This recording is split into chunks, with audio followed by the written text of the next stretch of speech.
எல்லாருக்கும் வணக்கம். இன்னைக்கு காலையில் எங்கள் மாமா கால் பண்ணி ஊருக்கு வாடா அப்படின்னு சொல்லி கூப்பிட்டாரு. என்ன மாமான்னு கேட்டதுக்கு வேலை இருக்குன்னு சொல்லிட்டாரு. நானும் அவசரமாக கிளம்பி ஊருக்கு போயாச்சு. அங்கே போனால் தான் தெரிஞ்சது இன்றைக்கி தர்பூசணி அறுவடை பண்ணிகிட்டு இருந்தாங்க. இது என்னடா பச்சை கலரில் இருக்குது, இதை போய் தர்பூசணிங்கிறானேன்னு பார்க்குறீங்களா? இது ஒரு வகைங்க. இது உள்ளே பார்த்தீங்கன்னா எல்லோ கலரில் இருக்கும். இது அதை விட பெரிய அதிசயம். இந்த வெரைட்டியோட நேம் பார்த்தீங்கன்னா ஆரோக்கியான்னு சொல்லுவாங்க.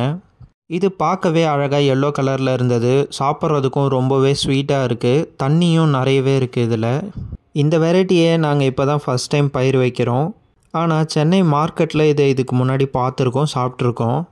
உங்களுக்கு தர்பூசணி பிடிக்குமாங்கிறத கமெண்ட்டில் சொல்லுங்கள். இந்த தர்பூசணியை நீங்கள் பார்த்துருக்கீங்களா, சாப்பிட்ருக்கீங்களாங்கிறதையும் கமெண்ட்டில் சொல்லுங்கள். அதே போல் உங்களுக்கு விவசாயம் பிடிக்கும்னா ஒரு ஸ்பெஷல் லைக் கொடுங்க, விவசாயி அப்படின்னு கமெண்ட் பண்ணுங்கள். இது போல் வித்தியாசமான வீடியோஸ்லாம் பார்க்கணுன்னா நம்ம சேனலை சப்ஸ்கிரைப் பண்ணுங்கள். இந்த வீடியோ பிடிச்சிருந்தால் லைக் பண்ணுங்கள். உங்கள் ஃப்ரெண்ட்ஸ் அண்ட் ஃபேமிலிக்கு ஷேர் பண்ணுங்கள். தேங்க்ஸ் ஃபார் வாட்சிங்.